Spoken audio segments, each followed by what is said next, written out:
Hello everyone and welcome to my YouTube channel. Today we are going to discuss about how to change app permissions on iPhone iOS 26.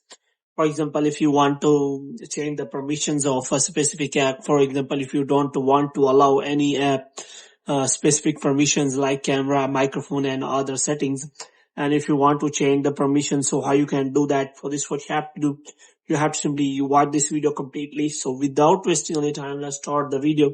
So first of all, what you have to do, you have to simply open the settings here. So in settings, you can simply search for the apps. For example, if you want to change the permission of a specific app, then you have to simply open the app. And as you open the app, you have to look for that app where you want to change the permission. For example, if I want to change the permission for the specific app like WhatsApp and other, and you have to open it here.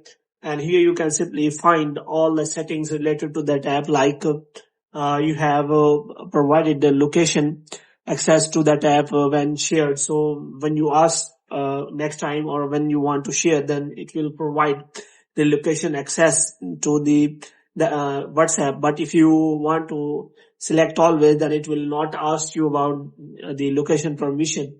So it will directly share with the app. So the next is the contacts. You can simply go to the contacts permission and you can simply select none or full access.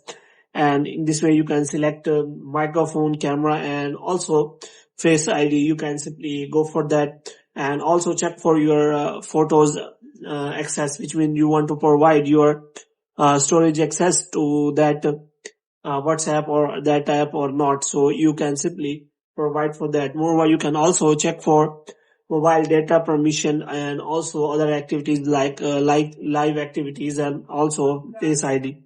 So in this way, you can simply change the permissions for the specific app on your iPhone iOS 26.